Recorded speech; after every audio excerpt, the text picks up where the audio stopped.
disfruten de este contenido. Agradecemos a la gente que está ingresando, tome asiento lo más pronto posible e igualmente que pongan los teléfonos celulares en modo avión o en silencio para no interrumpir la intervención. Bienvenido. Bueno, buenos días. Estoy feliz de estar acá, es realmente un privilegio. Vamos a empezar con un ejercicio que va a ser un poco retador por el número de personas que somos. Quiero que se pongan en parejas de pie mirándose uno frente al otro.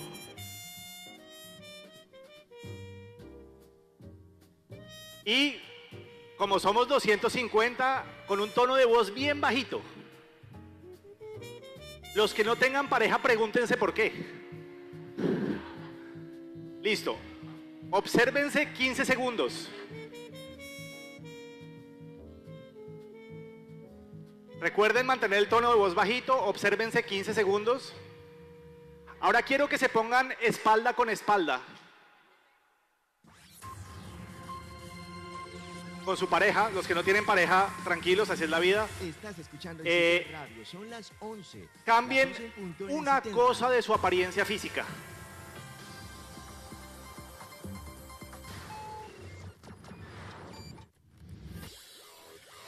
Encitel Radio presenta Titanes en Voltéense y a ver si su compañero lo descubrió. Bien. Vuélvanse a poner espalda con espalda. Bienvenidos al episodio número 3 de Titanes Empresarios. Cambien 10 cosas de su apariencia física. Listo, listo, listo. Se pueden sentar, se pueden sentar. Vamos a partir de ese no. Me encanta ese no. Ese no que ustedes dijeron me encanta.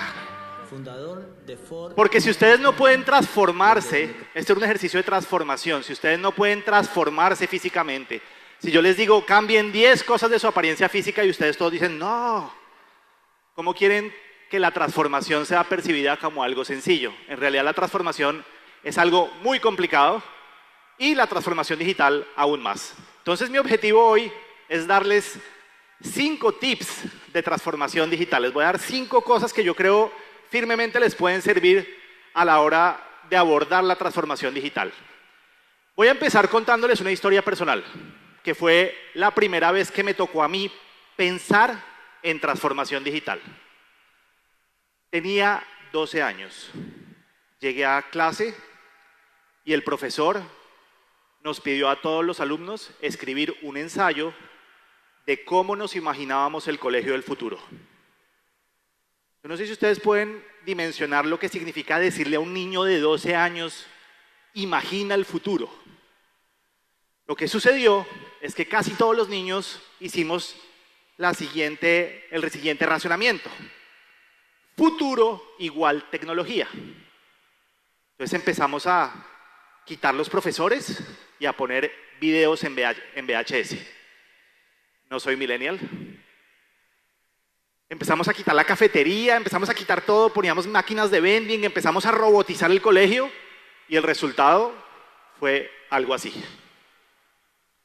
Claro, el profesor llegó, cogió todos los ensayos, empezó a leer los ensayos y todos habíamos deshumanizado completamente al colegio. No nos imaginamos ya un colegio, sino una serie de robots interactuando con nosotros y el profesor estaba aterrado. Por fortuna, en el curso había una mujer, una niña. Siempre en las historias hay una niña que salva todo. ¿Sí lo han visto? Y ella fue la única que no cayó en la trampa de futuro igual tecnología. El profesor leyó el ensayo de ella, la pasó al frente para que ella contara cómo se imaginaba el colegio del futuro y ella el colegio del futuro se lo imaginaba más o menos así. Un lugar cálido, 10 alumnos por clase, en medio de la naturaleza, tranquilo. Y quiero empezar con esto. El primer tip de la transformación digital es eso, la definición de un propósito. Yo veo a lo largo de toda la región muchas empresas que están en esta carrera de la transformación digital, pero que no han definido lo más importante, que es ¿para qué la transformación digital? ¿Cuál es el propósito de la transformación digital? Y me puse como meta empezar toda charla que da con esto. Antes de cualquier cosa que ustedes hagan, definamos el propósito. Y ese propósito tiene que ser, evidentemente, sostenibilidad, mejora de calidad de vida de las personas, resolución de problemas. El propósito tiene que estar ligado a eso, que el propósito nos conecte a todos. Entonces, primer tip, propósito. Vamos con el segundo.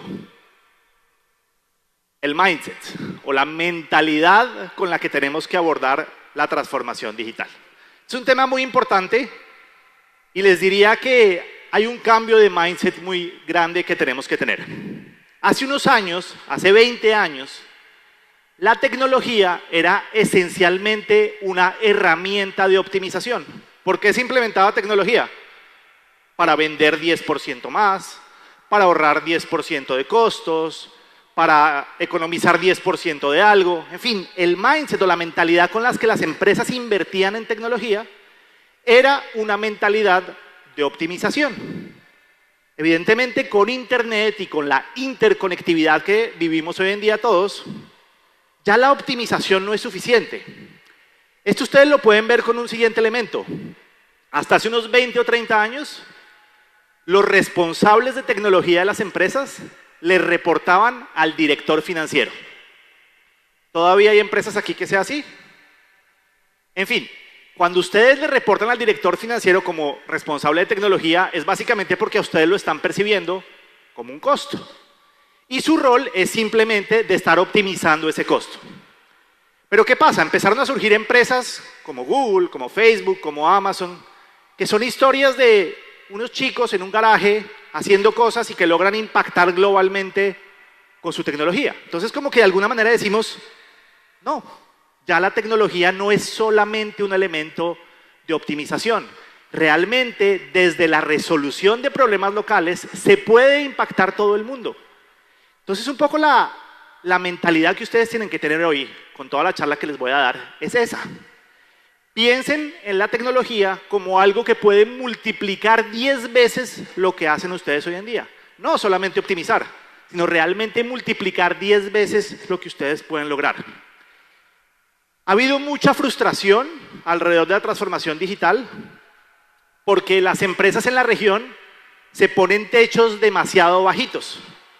De alguna manera se logra el 99% de los objetivos que se plantean las empresas se logra demasiado rápido. Hoy la invitación es a pensar realmente muy grande, a que ustedes piensen realmente muy grande. Cómo desde Cúcuta se pueden resolver problemas globales, no solamente problemas locales. Y así alcancemos el 1% de un objetivo lo suficientemente grande, probablemente ese 1% sea suficiente para alcanzar un logro impresionante. Yo les quiero dar algunos ejemplos de empresas 10X que a mi juicio han sido 10X y que han transformado realmente nuestra sociedad. Evidentemente voy a empezar por Google. ¿Qué sesgo? Bien, ¿quién de ustedes se acuerda cómo se buscaba información en Internet antes de Google? Por favor, levanten la mano. Mujeres, yo sé que esto revela la edad, pero levanten la mano. ¿Qué usaban? Altavista, Altavista, Altavista. Exacto. ¿Pegasus? Sí. Pero ¿qué pasó? Google no dijo, hey, vamos a hacer un buscador un poquito mejor que Altavista. Esa no fue la misión de Google. ¿Cuál es la misión de Google? Organizar la información mundial y volverla universalmente accesible y útil. ¿Les parece que esto es una visión 10X? ¿Les parece que Google lo logró? Miremos a ver. Todos estos productos que están viendo ustedes ahí tienen más de 1.500 millones de usuarios. No sé si la cifra le puede caber uno en la cabeza. Todos estos productos tienen más de 1.500 millones de usuarios todos los días. Voy a empezar con Google Maps. Yo empecé en Google hace 5 años trabajando en Google Maps. Yo soy de profesión físico y geógrafo. Y arranqué trabajando en Google Maps, que me parece un proyecto increíble. Antes, recién graduado, antes de estar a Google, hacia el año 2000, yo estaba creando una startup de cartografía digital. Y todavía recuerdo estar haciendo fila en el Instituto Geográfico Agustín Codazzi a ver si me vendían un mapa digital. Y me tocaba tener permiso del ejército, me tocaba hacer horas y horas de fila. Y de pronto llega Google y dice, no, vamos a hacer un mapa universal, calle por calle, y lo vamos a poner en el bolsillo de todas las personas. Cuando Google se planteó eso con Google Maps, todo el mundo dijo, esta gente de Google está chiflada. Nunca se va a poder hacer un mapa de todas las calles del mundo. ¿Qué pasa hoy en día? Cuando ustedes viajan, pues casi que nadie se imaginaría viajar sin Google Maps. Y esa es un poco la historia de la innovación. Algo que en su momento es muy innovador, ya después se vuelve algo común y corriente y no tiene ningún impacto. No se le ve la innovación detrás. Street View. ¿Todo el mundo conoce Street View?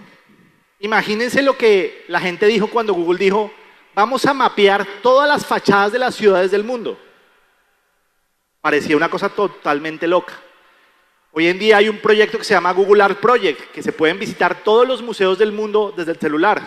Estamos trabajando en vehículos que se conducen solos, estamos trabajando en generar energía eólica con cometas. En fin, todos esos son los proyectos de Google. ¿Qué característica tienen en común? Tienen un gran nivel de riesgo. O sea, hay muchas probabilidades de que esos proyectos, cuando se hicieron o cuando se hacen, no funcionen. Hay una diapositiva, que es la más interesante de todas, pero que no se las voy a mostrar hoy, que sería todos los proyectos que están detrás de Google en los que hemos fracasado. Y les diría que por cada proyecto exitoso que les muestro de estos, hay por ahí unos 10 proyectos en los que Google fracasó. Recuerdo particularmente uno, en el 2014, Google lanzó una hoja de vida electrónica, un récord médico electrónico, perdón, y pensamos que iba a revolucionar el mundo y simplemente no funcionó. Y esa es la historia de la innovación. La historia de la innovación es saber fracasar, fracasar, fracasar, y por cada 9 fracasos probablemente hay un éxito. ¿Qué visión tienen en común todos estos proyectos de Google? Que tenían un gran nivel de riesgo, pero que si lográbamos sacarlos adelante iban a transformar, iban a ser transformadores de la humanidad. A eso me refiero cuando les digo, piensen en grande, piensen 10X. Miremos otro ejemplo.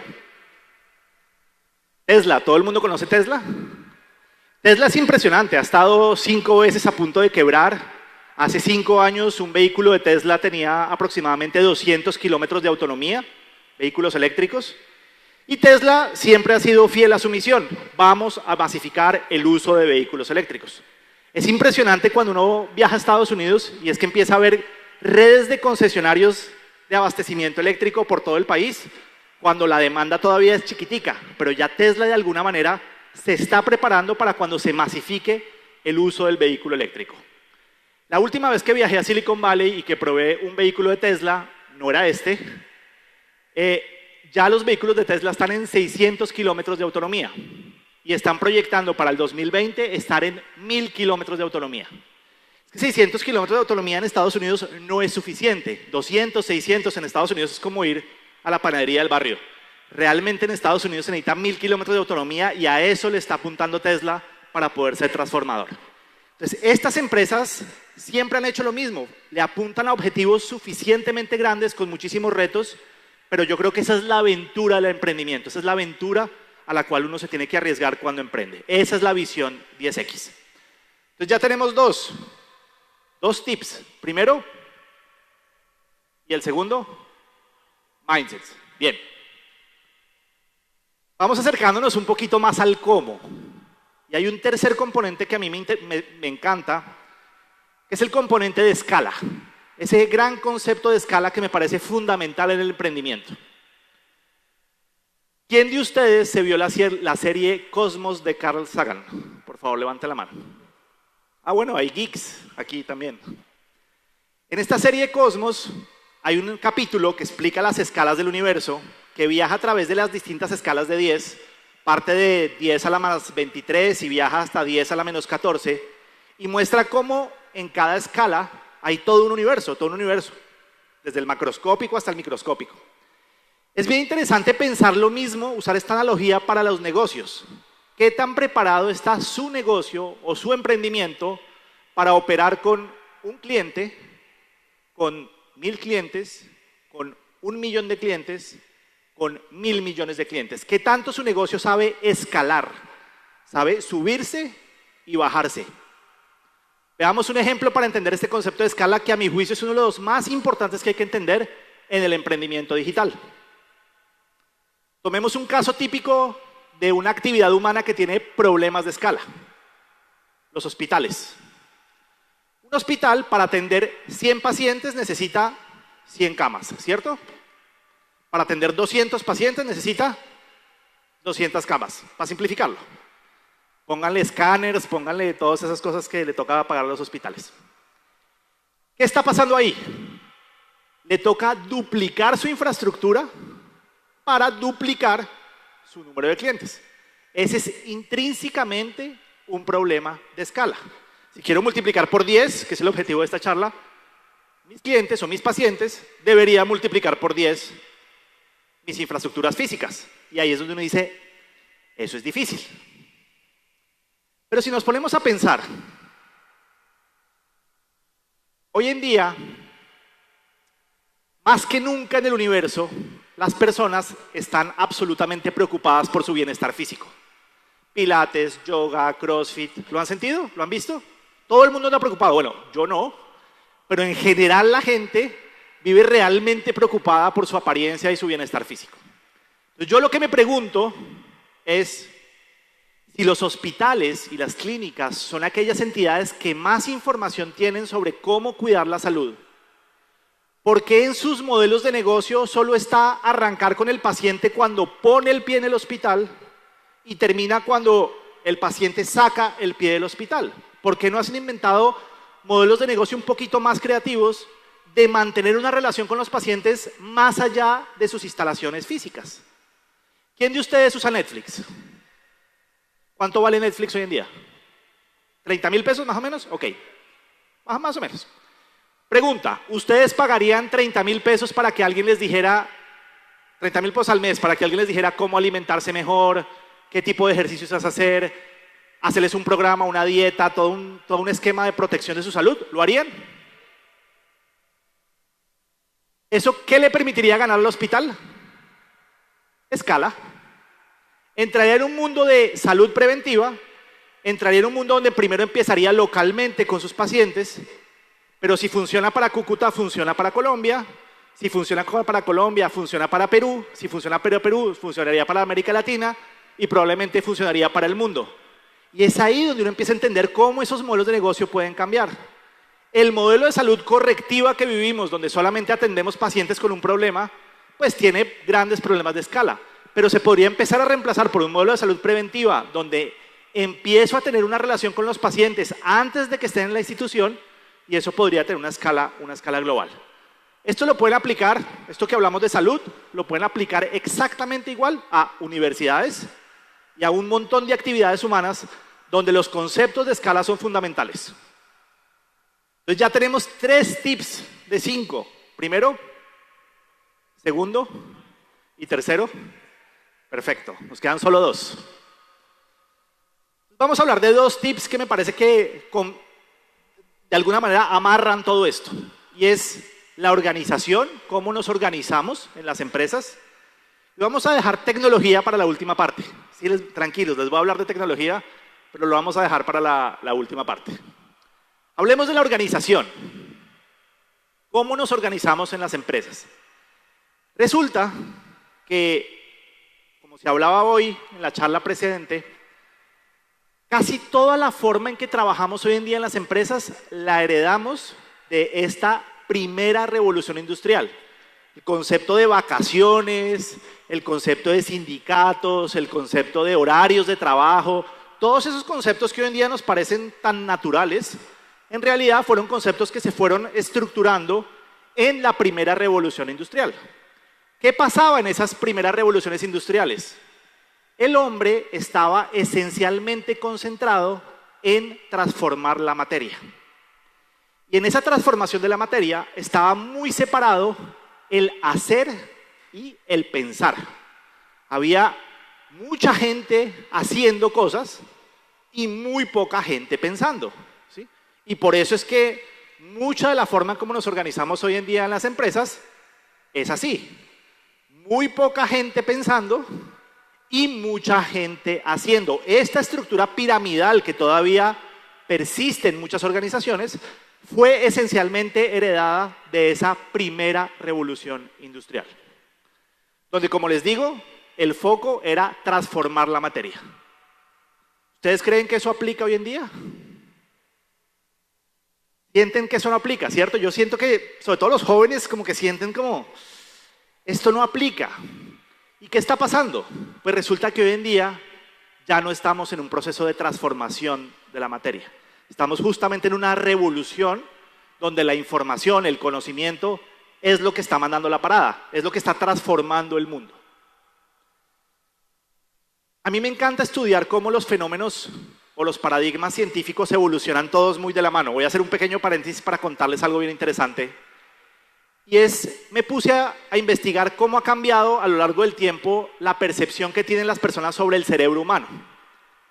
Resulta que a la mayoría de nosotros nos enseñaron que el cerebro humano es una masa de neuronas que está en la cabeza. Todos nos enseñaron eso. Hace poco me enteré que el cerebro humano no es una masa de neuronas que tenemos en la cabeza. En realidad tenemos 3 masas de neuronas. Tenemos la masa de neuronas en la cabeza, tenemos una masa de neuronas del tamaño del cerebro de un perro, que está en la parte abdominal, en el estómago, y tenemos una masa de neuronas del tamaño del cerebro de un ratón, que está en el lado del corazón. Los noto incrédulos, pueden buscar en Google. Y resulta que el pensamiento humano es la interacción de los 3. Pero lo que es más fascinante de todo es que eso ya lo sabíamos en el lenguaje natural. ¿Tú no habías dicho cosas como, esta decisión la tomé con las tripas? ¿O esta es una decisión del corazón? ¿O esta es una decisión más cerebral? De alguna manera ya percibíamos que el ser humano tenía esa colaboración de estos 3 puntos. Entonces, si el cerebro humano funciona con la colaboración de 3 cerebros operando, de alguna manera decimos, ¿por qué las empresas tienen que funcionar así? ¿Por qué es ese modelo de un cerebro gobernando todo? ¿Será que hay nuevas formas de organizarse? Y llegamos a las nuevas empresas, las startups. Yo siempre que voy a hablar de tecnología, pues en Google tenemos una misión que es igual vender de alguna manera nuestra tecnología. Y siempre que vamos a una empresa, siempre nos preguntan, bueno, ¿y quién tiene esto? ¿Lo tiene Davivienda? ¿Lo tiene Bancolombia? ¿Lo tiene Nutresa? Como que siempre buscan como referentes de grandes empresas para ver si ya adoptaron la tecnología. Y yo siempre les digo, no, los referentes ya no son las grandes empresas. A quien debemos mirar es cómo están operando las pequeñas startups, porque ellas son las que están cambiando el mundo. Cuando uno mira cómo están operando esas startups, esos nuevos modelos de trabajo en las startups, uno se da cuenta que son modelos de trabajo totalmente diferentes. ¿Cómo arranca una startup? En general arrancan 3 personas. El que programa, el desarrollador, el financiero, el que sabe de plata, y el que sabe vender. Pero lo que es muy bonito de las startups es que el que sabe de plata también sabe programar un poquito. Y el que sabe vender también sabe un poquito de plata y también sabe un poquito de programación. Y todos colaboran. Y a medida que van creciendo las startups, no se van jerarquizando, sino que van creando nuevos cargos y esos nuevos cargos tienen todo un universo por abrir o por explorar. Entonces la nueva forma de organizarse en las empresas no funciona de forma piramidal, sino que empieza a funcionar con otros modelos de organización que se parecen más a estos, a un fractal, donde un pedacito contiene todo. Y es absolutamente natural. Piensen en lo siguiente. Estamos en un mundo donde todas las personas han tenido acceso a la educación o tienen acceso a la educación y a la información. Donde yo con un celular puedo tener acceso a los mejores cursos de Harvard del mundo. Es decir, ya no estamos en una sociedad donde hay un pequeño porcentaje de personas accediendo a la información y otro gran volumen de personas haciendo cosas, sino que hoy en día todas las personas tienen como misión ser partícipes de esa sociedad de la información. Entonces todo el mundo quiere en las empresas poder tener un poquito de responsabilidad, poder tomar un poco de riesgos, poder ejercer un poco de poder. Nadie quiere entrar a una empresa a que le digan solamente ejecute, ejecute, ejecute. Todo el mundo quiere poder realmente usar su creatividad y su fuerza de trabajo, sentirse emprendedor dentro de las organizaciones, y esos son nuevos modelos que están dando mucho resultado en el mundo. Esto no solamente está funcionando en ecosistemas digitales, sino que está funcionando en empresas de petróleo, en empresas de enfermería, en manufacturas. Estos modelos de trabajo donde las personas juegan otro rol, ya no solo obedecen instrucciones, sino juegan otro rol, más de emprendimiento dentro de la organización, está realmente transformando las empresas en el mundo. Creo que eso es lo que nos falta en la región, lograr entender que son estos métodos de trabajo los que tienen toda una cultura digital asociado. O sea, lo digital no es solamente comprar tecnología, sino con qué cultura al interior de una organización la vamos a adoptar. Fíjense lo siguiente, ¿quién de ustedes usa Waze o ha usado Waze? A mí me parece que Waze es una metáfora muy bonita de cómo debería funcionar hoy en día una empresa moderna. ¿Cómo funciona Waze? Todos desde el teléfono celular mandamos una señal anónima y esa señal anónima alimenta un mapa. Y ese mapa lo que construye es una inteligencia colectiva que después se redistribuye para todos. Y todos nos beneficiamos de esas pequeñas señales de verdad que todos emitimos con nuestro teléfono. ¿No les parece que es la mejor metáfora de cómo debería funcionar el liderazgo moderno? ¿Qué es un líder moderno? Un líder moderno es una persona que logra saber dónde están los pedacitos de verdad de la organización, de todas las personas de la organización, agruparlos y crear esa inteligencia colectiva para después redistribuirla para todos. Pero ya no es dar órdenes, ya no es solamente tomar decisiones él, sino beneficiar de esa inteligencia colectiva y distribuida para que todos rememos hacia el mismo lado. Evidentemente que en una sociedad de la información, lo más interesante sería que pudiéramos permanentemente sentarnos alrededor de una mesa a conversar, a discutir, a co-crear o a hacer este tipo de eventos. Pero todos sabemos que este tipo de cosas son muy costosas. Hacer este tipo de eventos son muy costosas. El intercambio presencial de personas y de ideas es muy costoso porque las personas vivimos alejadas, vivimos en otros países, hay el problema del tráfico, todo eso. Entonces, ¿cómo seguimos pensando juntos? ¿Cómo seguimos co-creando juntos, pero con escala? Entonces aparecen nuevas técnicas para eso, como por ejemplo las técnicas de colaboración. ¿Quién de ustedes ha usado una herramienta de colaboración? Miren, es la minoría. Les voy a decir, y se van a reír, les prometo que en 5 minutos se van a reír, les voy a decir cómo operan las personas que no trabajan con herramientas de colaboración. Las personas que no usan herramientas de colaboración y van a trabajar en equipo, lo que suelen hacer es abren un documento y hacen la versión 1. Y se lo mandan al amigo que hace la versión 2. Y lo manda a otra persona que hace la versión 3, versión 4, versión 5, versión definitiva, definitiva 1, se lo juro, esta sí, de verdad, 1, final 1. ¿Por qué se ríen? Es dramático. No hay transformación digital si siguen trabajando así. Ese trabajo que ustedes hacen cuando hacen versión 1, versión 2, versión 3, versión 5, definitiva, es un trabajo secuencial. Lo que está pasando aquí es que es un trabajo en paralelo. Varias personas acceden a un mismo documento y pueden construir en tiempo real. A mí me pasaba mucho, iba a las empresas a ver cómo era el proceso de innovación y me pasó que fui a una empresa de seguros y me decía, mire, cuando vamos a lanzar un producto, marketing lo hace súper rápido. Se lo pasa a comercial, que lo hace súper rápido. Se lo pasan a jurídico, se queda un buen rato. Entonces, perdón por los abogados. ¿Qué pasa ahí? Cuando uno está en ese trabajo secuencial, las personas no se retroalimentan en tiempo real. Generalmente le mandan al pobre jurídico, le mandan 400 páginas para revisar y le dicen lo necesito para mañana. Esta manera de trabajar, donde todas las personas en tiempo real pueden ir construyendo conocimiento, primero acortan los tiempos de ejecución de proyectos, hacen que las cosas sean mucho más rápidas, mucho más ágiles, y segundo, permiten a las personas retroalimentarse en tiempo real. Es decir, yo no tengo que esperar que la persona termine para saber cuál era su idea. Ustedes eso lo pueden haber vivido, por ejemplo, en redes sociales. Si han visto que en redes sociales alguien publica un contenido y a veces la conversación alrededor del contenido es más interesante, ¿lo han vivido? Los comentarios.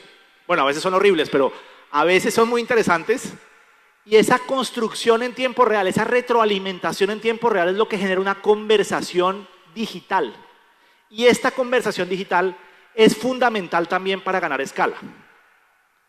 Hace poco estuve en un gran banco en Colombia y les dije, bueno, dígame cuál es el principal problema de su empresa. Y me dijeron las reuniones.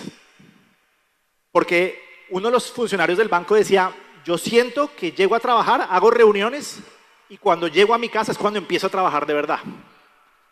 Y hay esa sensación generalizada en todas las empresas en Colombia. ¿Qué pasa? Que somos muy inefectivos para hacer reuniones. Aquí a una reunión llegan 20 personas, nadie tiene contexto de nada. Entonces decidimos con estas herramientas hacer un caso de uso que se llamaba reuniones efectivas. Entonces, ¿qué es una reunión efectiva? Una reunión efectiva es, primero armamos entre todos un documento con todos los puntos de la reunión, establecemos una comunicación digital antes de juntarnos sobre los interrogantes de la reunión y cuando nos juntamos dura máximo 15 minutos y es solamente para tomar decisiones. No hay que dar contexto, no hay que dar todo eso. Ustedes no se imaginan, yo hoy en día llego a ese banco y la gente me abraza, me da las gracias, porque cambió la forma en que tenía que trabajar. Entonces, transformación digital es realmente también entender que dentro de estos nuevos roles que estamos jugando todos en la organización, donde todos tenemos más responsabilidad, más ganas de participar, más ganas de tomar riesgos, pues evidentemente este tipo de herramientas es fundamental para darle escala a todo eso. Aparecen nuevas herramientas también como masificar el uso de videoconferencias, son herramientas que nos pueden mantener a todos también conectados todo el tiempo. Piensen que hace 10 años una herramienta de videoconferencia era algo que se ponía solamente en la oficina del presidente de la empresa. Yo decía, ¿y ese man con quién va a hablar? Con otro presidente de otra empresa. El uso de estas herramientas hoy en día, masificarlas, es que todos estemos al alcance de todos todo el tiempo, porque estamos en una lógica de creación y colaboración permanente. Y evidentemente, herramientas que nos permitan acceder a la información en cualquier momento, en cualquier lugar y desde cualquier dispositivo. Hay algo que está cambiando muy fuertemente y es, están emergiendo nuevas herramientas, herramientas activas. Y aquí les voy a contar otra historia personal que me pasó con una herramienta activa. Resulta que en Google tenemos un programa donde todas las personas que trabajamos en Google debemos probar las herramientas y nos las instalan sin avisarnos. Entonces un día yo estaba en mi casa, tranquilito, desayunando, y me suena el teléfono, ¡prap! Cojo el teléfono y el teléfono me dice, si quiere llegar a su próxima cita, tiene que salir ya. Yo miré el teléfono, pensé que era brujería, no entendía qué pasaba, y después entendí. Había un agente en el teléfono que miró mi calendario, vio dónde era mi próxima cita, vio por Waze cuánto me iba a demorar y básicamente me dijo, si no sale ya, no va a llegar. Es una herramienta que hizo algo sin que yo se lo pidiera. ¿Para qué sirve eso? Pues resulta que hoy en día ustedes en su correo o ustedes como empresa en sus sistemas, en su back office, en su CRM, tienen unos grandes volúmenes de información que su mente ya no puede procesar y nadie puede procesar. Y lo que está pasando ahí es que la inteligencia artificial está procesando toda esa información y empieza a darte tarjetitas de cómo operar mejor o cómo hacer mejor tu trabajo con esa información que ya está en tus sistemas. Entonces imagínense este tipo de herramientas que yo llamo herramientas activas porque hacen cosas sin que uno se las pregunte, diciéndote como, oye, hace 3 meses no llamas a tu mejor cliente o deberías enfocarte en este sector porque en este sector eres más efectivo. Son herramientas que van a aprovechar toda la información que ya estamos generando sin que yo tenga que procesarla manualmente. Quiero que hagan una pausa y pónganse a pensar ahorita lo que les he contado en términos de ventajas competitivas. ¿Qué empresas van a lograr competir en el futuro? ¿Las colaborativas o las piramidales? Colaborativas. ¿Qué empresas van a ser más rápidas? ¿Las que usan herramientas activas o las que no? Parece obvio. La verdad es que en Colombia la minoría de las empresas son colaborativas y ninguna empresa está adoptando todavía este tipo de cosas. Y parece obvio. Bueno, esta diapositiva la puse por si alguien se anima a ir al Mundial de Rusia, que vea cómo puede usar el traductor de Google para traducir en tiempo real. Lo que es muy bonito es que el idioma va a dejar de ser un problema, una barrera. Con la imagen se traduce en tiempo real y es bastante impresionante si lo usan. Bien, ya tienen 4 tips. Primero. Segundo. Tercero. Y cuarto, colaboración, ¿cierto? Vamos al quinto. Y el quinto es la magia, la tecnología. La tecnología es como la magia. Uno cuando no sabe cómo funciona, eso es magia. Entonces, ¿qué está pasando con la tecnología hoy en día? Pues lo que está pasando es simplemente que hay un consenso en la mayoría de empresas de que el objetivo es masificar la venta de productos y servicios. De alguna manera, esta interconectividad que vivimos todos ha llevado a todas las empresas a esto, a querer masificar sus productos y servicios. Y de alguna manera, hay consenso también en que la mejor manera de hacerlo es a través de servicios digitales. Es una forma muy interesante de poder llegar a mercados alrededor del mundo. Pero resulta que hasta hace algunos años, poder realmente proveer servicios digitales era difícil, porque para poder proveer servicios digitales, yo tenía que llenar un salón de este tamaño de computadores. Me tocaba comprar los computadores y realmente era una inversión que no toda empresa podía hacer, hasta que apareció la computación en la nube. Sinceramente, ¿hay alguien que no sepa qué es computación en la nube? Yo lo puedo hacer en un minuto, un resumen para dummies, pero tienen que levantar la mano los que no saben qué es computación en la nube. Tienen que atreverse. ¿Quién más se atreve? Yo sé que hay más gente. Revélenlo, confiesen. No saben qué es cloud computing. Bueno, cloud computing para dummies, paréntesis.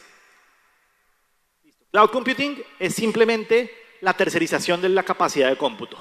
Resulta que antes las empresas compraban sus equipos, compraban sus servidores y operaban ellos mismos sus servidores.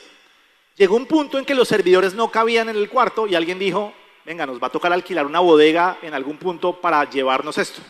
Entonces alquilaron la bodega y se llevaron todos los computadores. Entonces surgió alguien que dijo, voy a alquilar bodegas para la gente que quiere poner los servidores. Entonces eso se llama colocación y eso es como la versión 1.0 del cloud computing, llevar los computadores a bodegas. Después alguien muy inteligente dijo, en vez de alquilar bodegas, voy a comprar los terrenos, armo la bodega, compro los computadores y lo que voy a alquilar son los computadores. Y eso es como el cloud computing 2.0. Entonces ya las empresas no tenían que comprar computadores, sino que rentaban los computadores que estaban en las bodegas. En ese momento apareció una nueva tecnología en la que nos dimos cuenta que el computador o lo que se llama la máquina física es poco eficiente, porque cuando uno usa una máquina física a veces no está usando el disco, no está usando la memoria. Entonces apareció una nueva tecnología que se llaman máquinas virtuales y es sobre una máquina física puedes tener varias máquinas virtuales. Y apareció gente que dijo, en vez de vender máquinas físicas, voy a arrendar máquinas virtuales. Y entonces lo que hacían las empresas ya, en vez de comprar máquinas, empezaban a arrendar máquinas virtuales y entonces eso abarató mucho los costos. Y después aparecieron los actores como Google, como Amazon, como IBM que dijeron, hey, nosotros tenemos una superestructura de cómputo gigantesca que usamos para nuestros propios productos, la vamos a poner al servicio de las empresas para que alquilen esos computadores y eso es lo que hacemos en Google Cloud. En Google Cloud esencialmente lo que hacemos es que les arrendamos nuestra capacidad de cómputo a las empresas. Y eso es el cloud computing. Ustedes me dirán, bueno, ¿y todo esto qué? ¿Por qué es importante? Es importante porque resulta que hoy en día hacer productos digitales no es tan sencillo. Uno no hace cómo funcionaba esto hace 15 años. Hace 15 años uno encerraba a 3 ingenieros en un cuarto y les decía especifiquen. Y los tipos eran ahí especificando. Y al final salían con una especificación de una cosa gigantesca que tenía que demorarse 2 años en desarrollarse. Hoy en día eso no funciona así.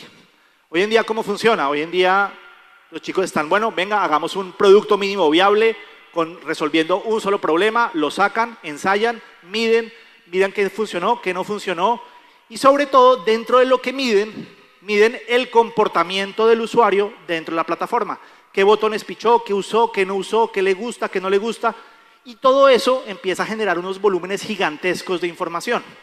Entonces la computación en la nube es fundamental para 2 cosas. Primero, para poder prototipar a bajo costo, o sea, que una persona con muy poca inversión pueda adquirir un servicio de cómputo y poder prototipar. Y segundo, poder mapear todo lo que hace el usuario dentro de la aplicación, que eso genera grandes volúmenes de datos, y poder procesar todos esos grandes volúmenes de datos, y eso pues necesita una gran capacidad de cómputo. Si yo tengo muchos datos, necesito gran capacidad de cómputo para hacer esto. Y es realmente entender todo ese customer journey o todo ese viaje del cliente en una aplicación. Y eso es lo que ha cambiado toda la formulación de cómo se desarrollan activos digitales. Y es ahí donde Google dijo, esto es un 10X para Google. Finalmente, todo el esfuerzo que hicimos fue en convertir la capacidad de cómputo como un servicio.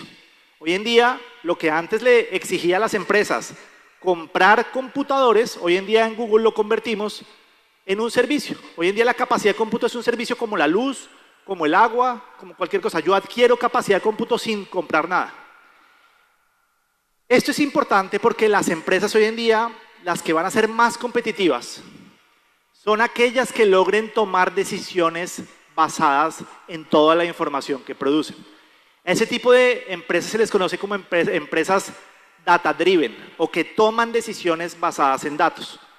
Ustedes se van a reír, pero yo me he puesto a preguntar en la región, por ejemplo, a los bancos, ¿cuánto tardan en consolidar toda la información de la actividad comercial de las sucursales bancarias en Colombia? ¿Cuánto creen? Arriésgate. Más de una semana. Más de una semana, a veces 3 semanas en consolidar toda la información de la operación de las sucursales bancarias. ¿Qué pasa si yo tardo 3 semanas en consolidar la información de la operación? Que mi ciclo de decisión se vuelven ciclos de decisión de 3 semanas. Solo tengo información nueva cada 3 semanas, o sea, tomo información cada 3 semanas. Toda la capacidad que va a transformar todo es la capacidad de tener información en tiempo real. ¿Cómo puedo realmente mezclar todas las fuentes de información que produzco? Sistemas transaccionales, bueno, redes sociales, toda esa información que está hoy en día generándose en Internet, ¿cómo la resumo y logro entender toda esa información para poder tomar decisiones? Esa es la capacidad que a mi juicio va a transformar las empresas en el corto plazo. Hay un problema y es que cuando yo estudié, la información eran filas y columnas.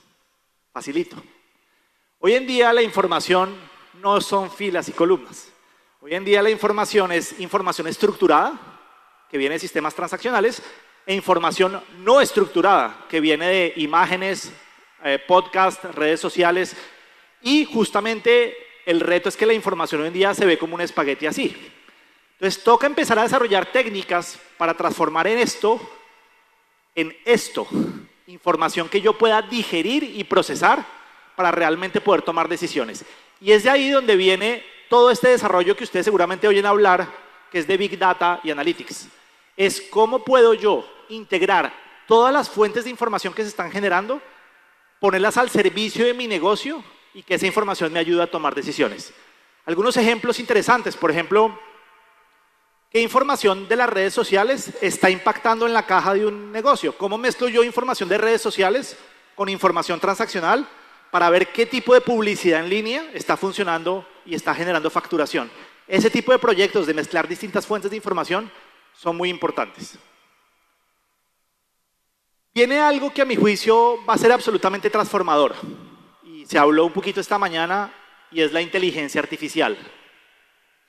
Estuve pensando mucho cómo en una charla que es divulgativa como la de hoy explicarles cuál va a ser el impacto de la inteligencia artificial.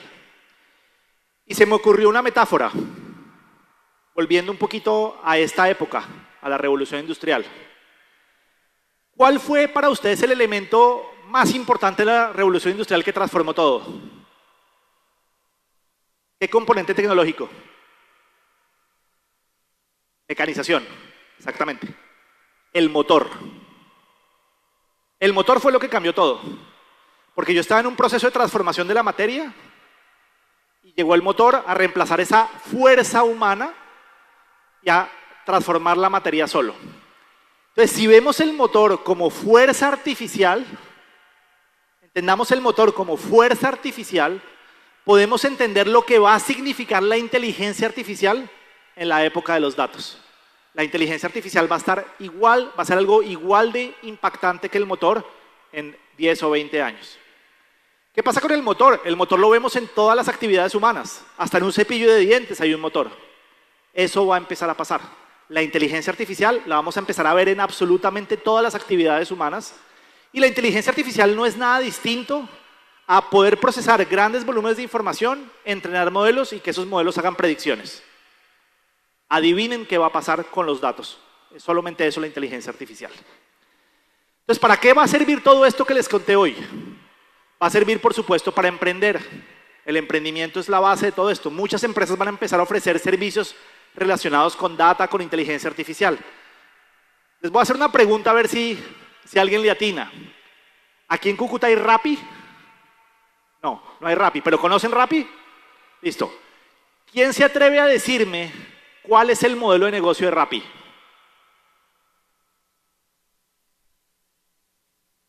Durísimo, tienen que hablar. Domicilios. ¿Alguien más? Satelital, domicilios, soluciones. Ninguno de los que dicen. ¿Quién dijo información? Él se ganó el bingo. Él ya se ganó el bingo. Información. A Rappi le acaban de dar 140 millones de dólares en San Francisco. ¿Ustedes creen que es porque nos lleva un chocorramo a las 3 de la mañana? No. Lo valioso de Rappi, ¿qué es? Rappi va a entender cuál es el consumo hogar por hogar. En realidad, Rappi probablemente va a ser el próximo Nielsen. La información que está capturando Rappi va a tener la información de los patrones de consumo casa por casa. ¿Qué piden? ¿A qué horas lo piden? ¿Qué les gusta comer? ¿Qué les gusta tomar? ¿Qué tipo de problemas tienen? Y es ahí donde está el valor. ¿Por qué hay mucho valor ahí? Porque van a entender el comportamiento del cliente. Pónganse a pensar una empresa, por ejemplo, como Postobón hoy en día. Postobón vende gaseosas, pero Postobón no conoce al usuario final. Postobón conoce muy bien a su distribuidor, conoce su tienda, conoce todo, pero no conoce las motivaciones del usuario final.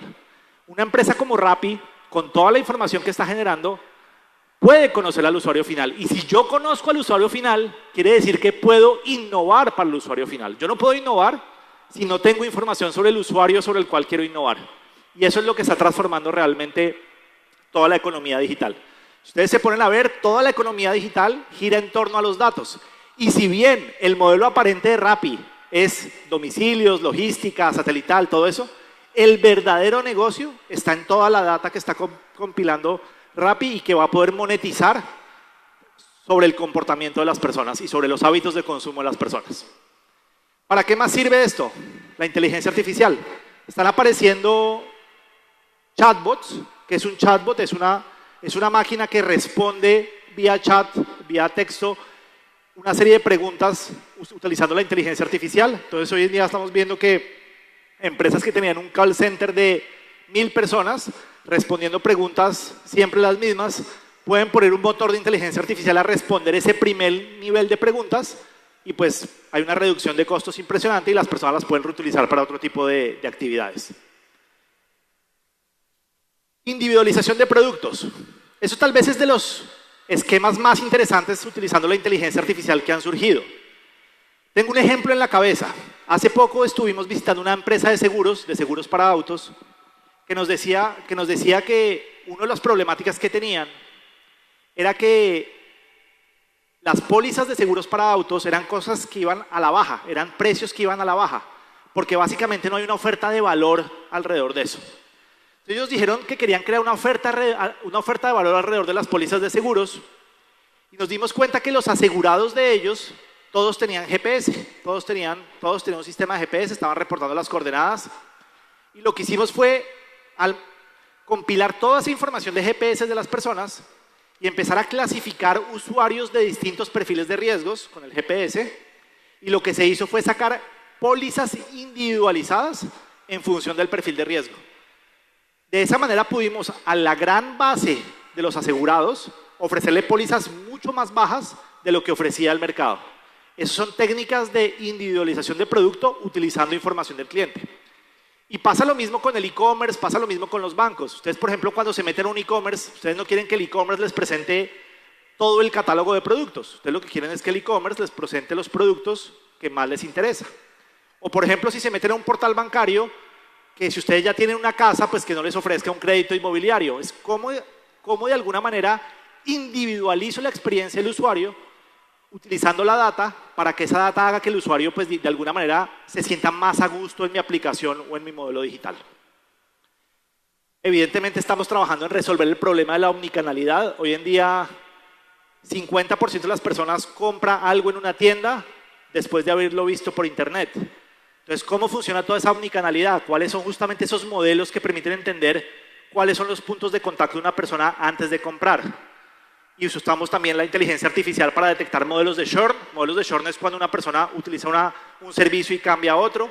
Si estoy en claro qué comportamiento puede predecir que me voy a cambiar a DirecTV, o si estoy usando una tarjeta Mastercard, ¿qué podría predecir que me voy a cambiar a una tarjeta Visa?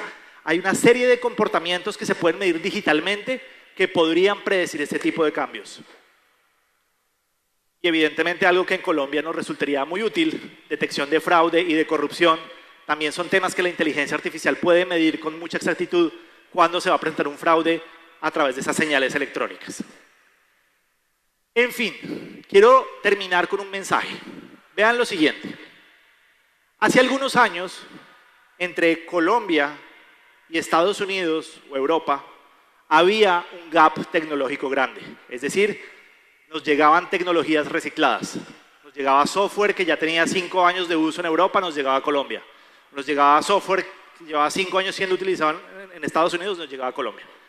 El tema con las tecnologías en la nube es que en este momento cualquier desarrollador en Colombia tiene acceso a exactamente las mismas tecnologías que está usando un desarrollador en Silicon Valley. Entonces eso es un mensaje muy importante porque nuestro gap ya no es tecnológico, es de conocimiento.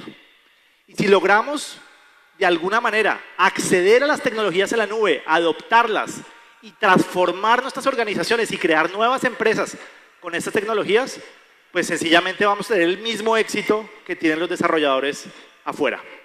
Ese es mi mensaje, eso es lo que estoy haciendo, ese es mi 10X. Si logro hacer que la mayoría de empresas en el país lo adopten, lo voy a convertir en un 100X y con esto termino y les agradezco mucho su presencia.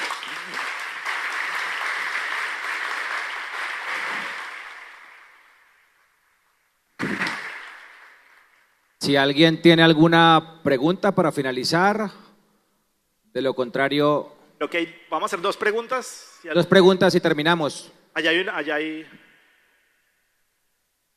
¿Le pueden pasar un micrófono? No.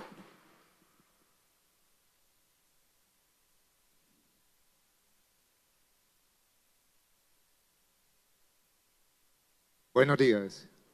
El manejo de información tiene sus riesgos.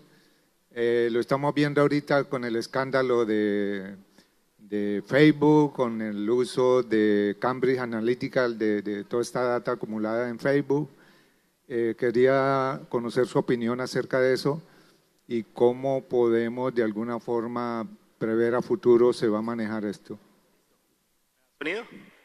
Bueno, esa pregunta gracias por la pregunta porque es muy importante. Creo que no hay muchos escenarios en que uno pueda explicar estas cosas. Miren, esto es muy simple. En el mundo existen 2 tipos de Internet. El Internet gratuito y el Internet pago. Hay servicios que yo adquiero gratuitamente y hay servicios a los cuales yo pago. Hablemos primero de los servicios que yo adquiero gratuitamente. Esos servicios que yo adquiero gratuitamente, todos, absolutamente todos, monetizan o tienen su modelo de negocio basado en publicidad. Entonces es muy importante cuando ustedes usan una herramienta gratuita que lean los términos de servicio para saber cómo su información está protegida. No hay un estándar, o sea, cada empresa opera distinto. Google opera distinto a Facebook, Facebook opera distinto a Microsoft.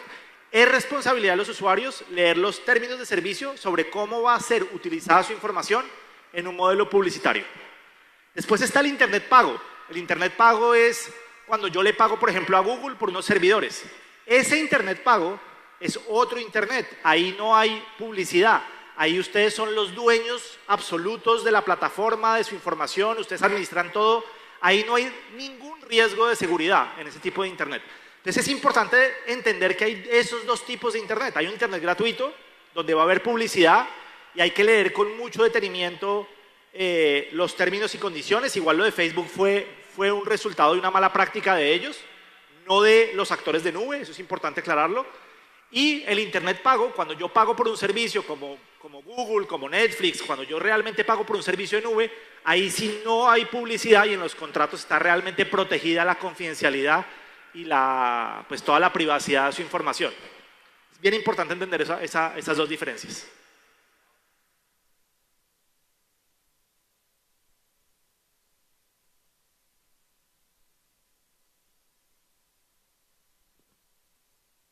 Buenos días. Yes. Mira, yo tengo una pregunta.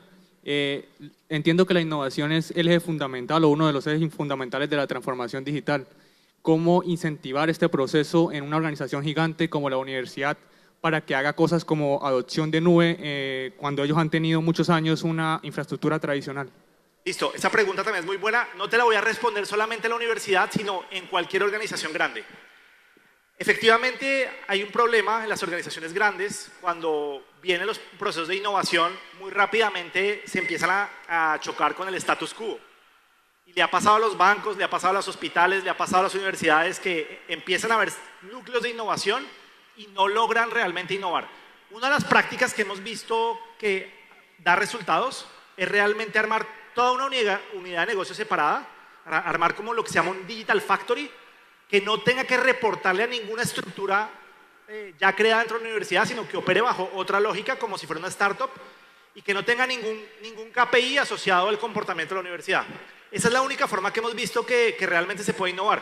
Nos pasó en varios bancos. Empezaba la gente de los bancos a innovar y llegaba la gente de TI, no, eso es inseguro, eso no funciona, eso no... Entonces, claro, los chicos que estaban innovando era como, pues tienen las manos amarradas.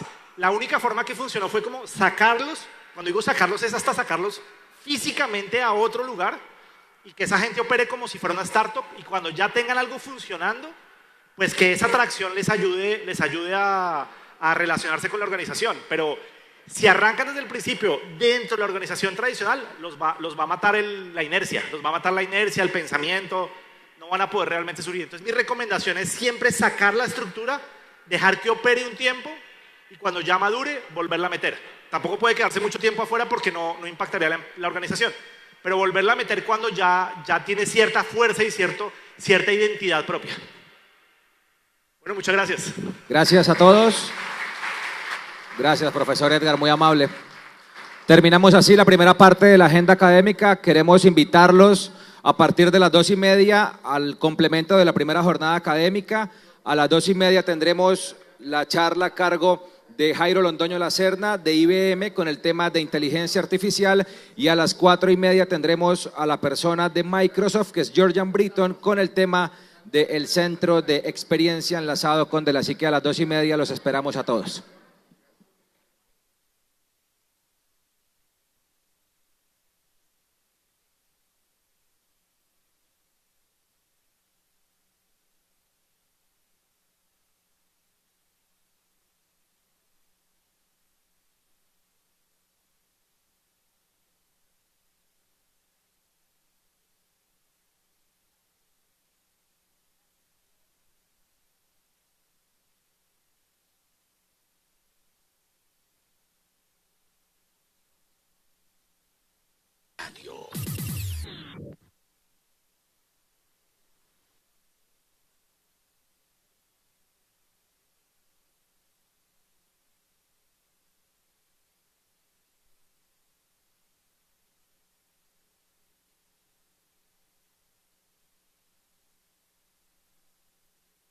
En Cúcuta Digital Valley 2018, que tendrá la combinación perfecta entre agenda académica y exposición comercial, donde marcas internacionales... Les recordamos que a partir de las 2:30 continúa la agenda académica, inicialmente con la charla a cargo de Jairo Londoño de IBM y posteriormente a las 4:30 con la charla de Georgian Britton de Microsoft. 2:30 de la tarde los esperamos en la agenda académica de Cúcuta Digital Valley e igualmente también para que recorran la muestra comercial ubicada en el segundo piso.